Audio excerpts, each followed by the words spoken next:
Do you struggle with public speaking? Statistically, you probably do, considering it's ranked as a top fear globally. And as somebody who used to black out during even like small scale speaking assignments in school, I sympathize with that frustration. And I want to share with you the discoveries I made growing into somebody who now really likes public speaking. I want to share not just because I think my approach is effective, but I think it's really unique. And I can guarantee you, you have not heard advice in this vein before. So if you're looking to feel more comfortable, more competent public speaking, this video is for you. And it's especially for you if you've been trying to get better and the traditional advice just is not working out for you. So on that note, I want us to first acknowledge something. And it's that the traditional approaches to teaching public speaking are just not very effective, such as like speaking assignments in school. This is what I call the brute force teaching style. And it assumes if you just repeatedly force students to stand up, speak in front of a class, eventually it's going to click for them, right? They'll no longer be nervous. They'll be able to communicate with crowds effectively. But obviously it doesn't work, because if it did, most adults wouldn't be ranking public speaking as their primary fear. And this brings me to my first real foundational point. And it's that there's a misassumption about how public speaking works compared to other skills. This assumption that the nervousness, the poor performance, it's just a lack of practice and repetition. But here's the thing. Public speaking doesn't work like that, and it's unique because unlike other abilities, with public speaking, you start out with a mastery of the base operative skill, which is just conversational speaking. So stop and think about the significance of that for a moment. The operative foundational skill is something you already do effortlessly every day, to the point you take it for granted. Think about how effortlessly you speak with your family and your friends. You just improvise original sentences on the fly, no preparation. You don't even think about it. This would be considered a level of like mastery in any other realm of ability or skill, right? The reason I want to make this point is so I can set as a foundation that you know you can do this, right? We have proven that we have the base skill necessary, conversational speaking, in order to be a good public speaker. The only catch is that we don't seem to be able to access this skill we know we have when we get too anxious, too uncomfortable. We just lose access to these basic things when we get into an unfamiliar environment. This is what it's really all about. It's about learning to overcome this mental conflict, learning to maintain that proper headspace even when we are in the unfamiliar environment, so that we can use the abilities we know that we have, okay? Learning this is so important, and unfortunately, it's something nobody teaches you. Today, I'm going to teach you the tools to start growing in this in just one video, okay? No pitch, no membership, no multi-part series, no BS, all right? One video, one shot, just one and done. Let's go. Why am I wearing headphones? Take these off. Anyway, first tool I want to delve into is called mental anchoring. Let me break down what that is. Your brain, as you've probably noticed, has only a limited amount of mental bandwidth available at any given moment. So in other words, there's only so many things you can think about at one time. The more you think about thing A, the less you can focus on thing B. All right, now consider this when you're speaking in front of a crowd in an unfamiliar environment. What happens to us? Well, our mind, we start racing through hypotheticals. We start reviewing all the things we have to remember once we get on stage. We start thinking, how are we going to be perceived? How are we going to look to other people? Will we embarrass ourselves? And we race through these thoughts over and over in a loop because instinctively we're assuming that by thinking into the future, it's going to help us focus on what's important. When in reality, it's the complete opposite. This mental racing is exhausting your mind with irrelevant thoughts, and you're leaving zero available brain power for the things you have to actually do, which is just use your natural speaking ability. So what we need to combat this is just a mental tool, a mental habit that pulls us away from the anxious mind state into our clear, mentally available, reactive, relaxed, improvisatory mind state, so that the natural speaking skills kick in just like they do every day in our normal life. This tool is what I call mental anchoring. It's just using a habitual, repeatable set of mental and physical cues that relax our mind state anytime we feel it pulling in that negative direction. And if you build the skill correctly, you will be able to reliably draw down into that relaxed, clear mental state, even if you're in that unfamiliar, high-stakes situation. So, to give you some reference of what this looks like, let me start off just sharing what I use. And feel free to copy it or just use this as a starting point. All right, so there's 3 elements to mine. All right, element 1, I mentally visualize a beach sunset, and all across the horizon or just all across my vision are these little blue arrows all pointing downward, thousands of them. And they're all moving slowly down into the sand in this hypnotic, looping fashion. Element 2, I keep repeating these words: down, empty, relaxed. And I repeat these words slower and slower each time I cycle through. I use these words because they just remind me that I need to be thinking about less in that moment, not more.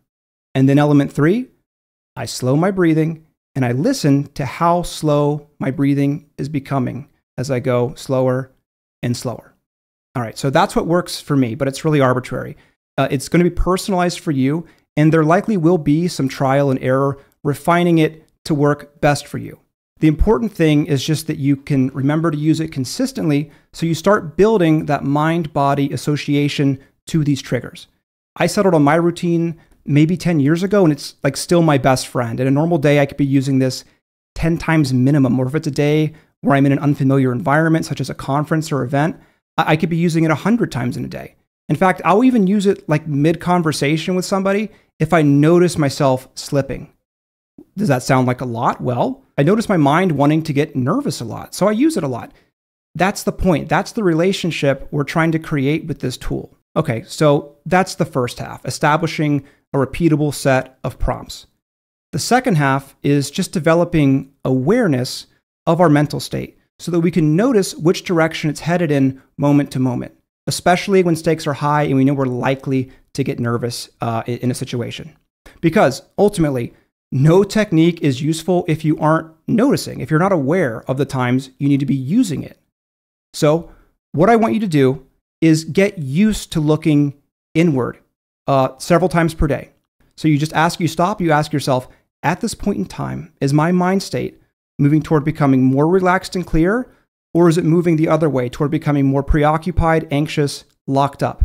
Anytime it's the second one, use the anchoring routine.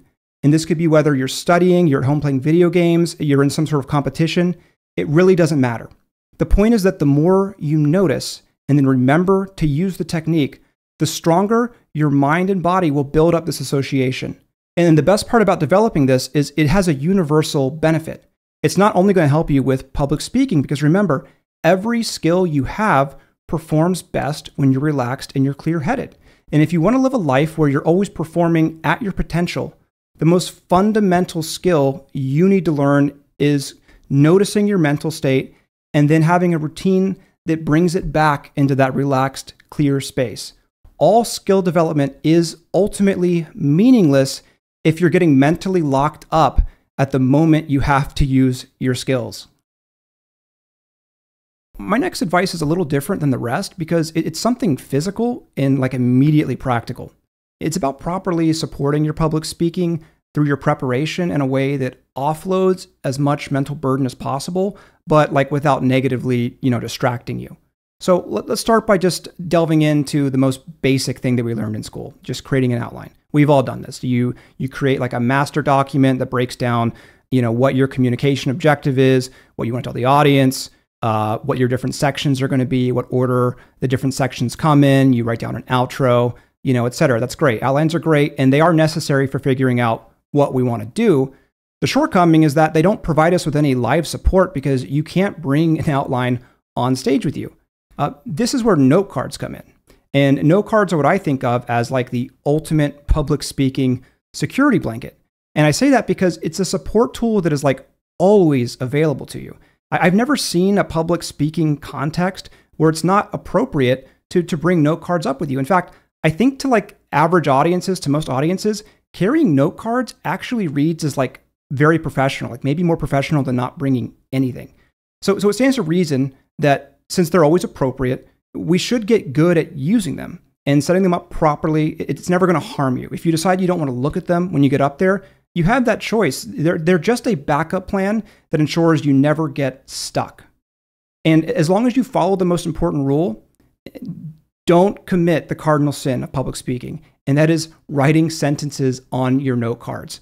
You can only include short phrases and single prompt words, because no matter how disciplined you think you are, if you get nervous, if I get nervous, and you have sentences available in your periphery to read, you will read them. It's impossible to resist. This is a problem because reading sentences sort of undercuts and disrupts our central objective, what we're trying to do, and that's keeping our mind in that unbroken state of sustained, natural, conversational speaking, improvisation. Bringing sentences to read kind of shuts down that improvisational part of your brain, and it switches you temporarily into reading mode. And sooner or later, the stuff you're reading is going to end, and you have to jump back into like this conversational mode. It's just jarring. It derails you. It's kind of like interrupting yourself. So let's talk about the correct way that we would set these up. I just divide the cards into three main types. You just have an intro card. It's a short prompt reminding you how to greet your audience. You have keyword prompts that remind you how to communicate your objectives, the overview of the talk. And at the bottom is just a prompt that helps you remember how you wanted to transition into the next card. The second type of card would just be like a content section. I prefer to reduce each section of the outline into one single card just for simplicity's sake. And again, it's just keywords reminding you of the points you want to make for that section and in what order the points come in, followed by a transition prompt at the bottom reminding you how you're going to transition to the next section. And you keep repeating this until you get to your outro card. Outro card is just a short prompt reminding you how to overview the central points and summarize what you just said, followed by a prompt that reminds you of your outro phrases, what you wanted to close with, and saying goodbye. And additionally, just as like kind of a one-off bonus tip, I like to write each section of the card in different colors, just because it makes it easier not to lose your place, because you're looking up at the crowd and then looking down once in a while at your card. You won't get confused and accidentally reread a line that you've already read if it's color-coded. So anyway, having the right note card supporting you, it boosts your confidence and your comfort because it allows you to really just focus your mental energy onto just two basic tasks. Your objective becomes really simple. One, you're really just improvising conversationally, connecting these keyword prompt points that you've made into cohesive sentences, just like you do every day in conversational speaking. In fact, what you do every day is more impressive because you don't even have like prompt points reminding you of like where you're going with your thoughts. So this is actually kind of a step down in difficulty from normal speaking. And then there's part two, which is just remembering to stay relaxed and in that clear mind state, staying empty and reactive, and using those grounding techniques if you need to. You might need to use them on stage. It's better than spiraling down that bad path.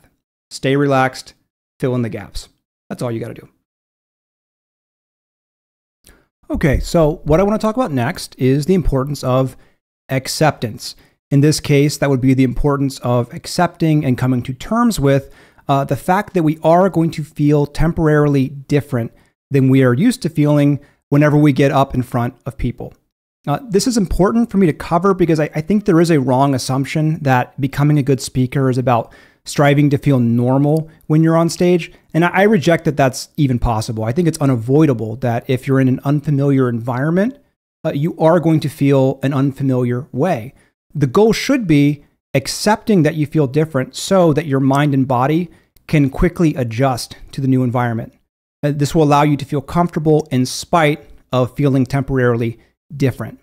A perfect real world example of this, I think, is like how you would go about jumping into a cold lake, right? So let's start with the correct way to jump into a cold lake, right? First, we make the decision that we are going for a swim. We accept that there will be a brief moment of discomfort while our body's state is adjusting to the new temperature. But we also assure ourselves that as long as our mind accepts this change for like 2 seconds, our body will follow suit and also accept it and then our body will adjust to the new temperature so that we no longer feel cold or uncomfortable. We will still feel different because we are in water, not on land, but the discomfort is gone after the adjustment, okay? So now let's compare that to like the worst way to jump into a cold lake, right? First, we would like anticipate how much we are going to dislike the coldness of the water. And we reject that in order to enjoy swimming in the lake, we are going to have to feel a little bit different. And that there is going to be 2 seconds of discomfort before we stop feeling like horribly cold, okay?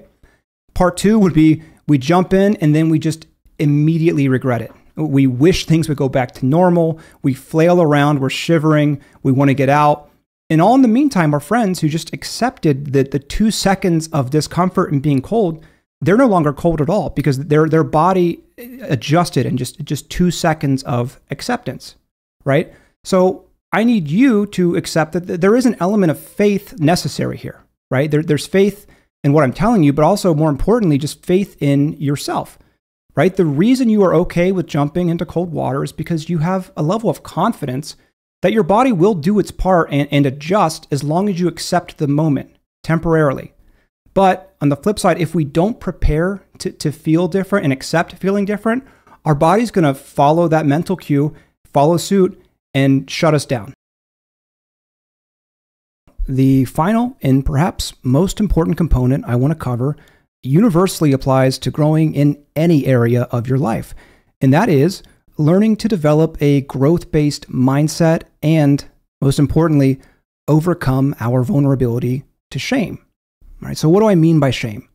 Shame is just the societal conditioning that teaches you to feel embarrassed or regretful for any type of perceived failure, right? In the case of public speaking, shame would take the form of fear, particularly like a fear of embarrassment, or for some maybe perceived loss of social status. So hear me when I say, allowing that internalization of shame is going to be your biggest impediment from adopting this true growth mindset, because it trains you to fear failing, to fear trying, to fear displeasing other people. And it makes growth truly impossible.